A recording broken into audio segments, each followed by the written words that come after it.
Hello guys, good morning. So welcome back to my YouTube channel. This is Otoboy Show. So nandito tayo guys sa shop natin ng mga motor.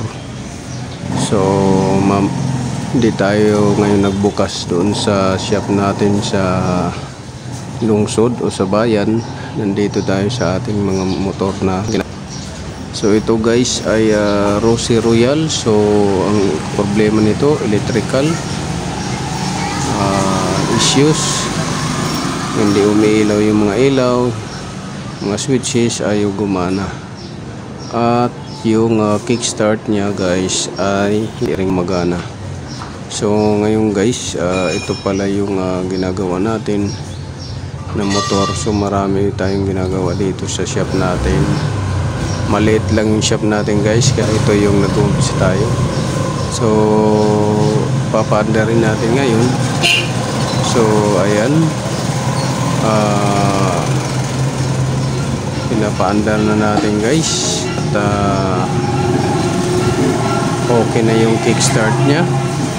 Ito pala yung lumang casing ng CVT nya, kasama yung gear ng kickstart dahil napudpod, pero i-rebuild natin yung luma. So binilhan ko lang to ng surplus sa mga tabi-tabi, mga junk, para magamit talaga guys yung motor na to. So ngayon check natin kung umiilaw ba. So ayan, umiilaw na, pati yung panel gauge nya umiilaw na, dahil ito walang kailaw-ilaw to dati guys. So umiilaw na lahat. Ayan. So inayos natin yung wiring harness nito guys, dahil sa labat yung pansit, gawa ng siguro may-ari nito ay nagdi-DIY. So gumagana na pati signal, gumagana na lahat ng signal, headlight at saka tail light. So yan yung ginawa nating motor Rossi Royal. At inayos natin din yung carburetor nito guys, dahil sumusuka ng gasolina. So naka full tank to, naubos yung full tank ng gasolina, sumusuka ng gasolina guys. So ito lang yung natin ginawa sa mga motor, pero may isi-share ako sa inyo guys dito sa ibang ginawa natin. So may multi-cab din tayong ginawa. So ito yung project natin ng motor, maandar naman yan at saka tumatakbo. Ito naman yung Skygo, at saka ito yung project na isa, maandar at saka tumatakbo na rin yan. Pero ang main topic natin dito guys ay hindi lang yan, pati yan jet ski. Up ng ating video guys ay mayroon tayong ginawang multi-cab. So pinapakita ko lang sa inyo yung motorsiklo, hindi pa natatapos, wala pang flooring dahil panay baha dito. So unahin natin yung flooring bago yung bubong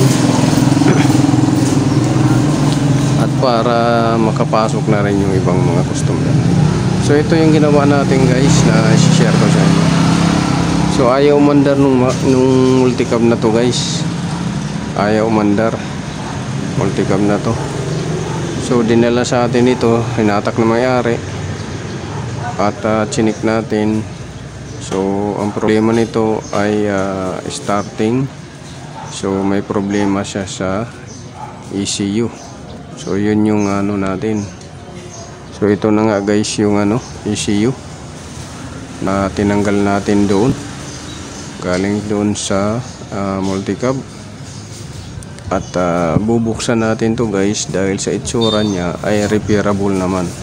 Itong ECU na to guys, normal na ECU na ang ECU na to ay ang tawag FICM. So fuel injection control module, hindi yung gaya ng iba na tinatawag ECM, engine control module, control unit, PCM, power control module or power control unit. So bubuksan natin ito gamit itong barina natin, tanggalin natin yung rebit dahil di natin alam to kung itong FICM ay original o galing din to sa mga replacement, repair or conversion ng ECU. So yan yung ano natin discover, pero nangangamoy siyang sunog guys. So sundan nyo lang guys yung video pagkatapos nating baklasin yan para malaman nyo kung ano yung nangyari, bakit ayaw mag-crank ng sasakyan. Pero pag nirektang doon sa ang sabi magka-crank daw. So nag-isimula to guys sa gamit ang battery ng e-bike, 4 na e-bike, at tumaas yung amps, at ito mayroon ng ano. So hindi natin alam din, baka may baliktad sila pagkabit. So yan, kita ninyo putok yung na yan dyan. So yan yung ayusin natin. So check pa natin yung unit kung walang short, at check din natin yung circuit board kung walang ibang naapektuhan. So para doon guys sa mga may-ari ng cab, may-ari ng mga kotse, wag kayong magdi-DIY na mag-jump ng battery, kahit ang battery, kung hindi ninyo alam yung system ng sasakyan, kasi maraming maapektuhan dyan. Pag start lang guys ng battery jump start, pagka mali na kayo ng connection, mag electric shocks, spark yan, lalo na kung mabaliktad pa talaga ninyo ng kabit.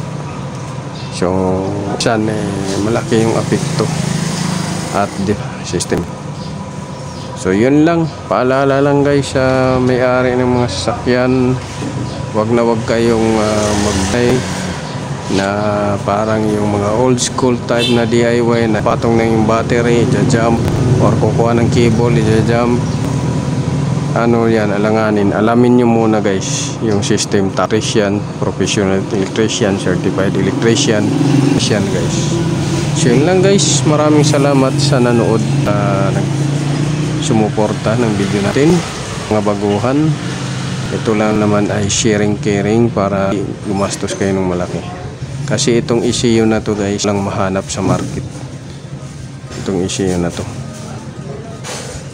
At din para ma-repair na lang. So yung ano, sinare ko sa inyo.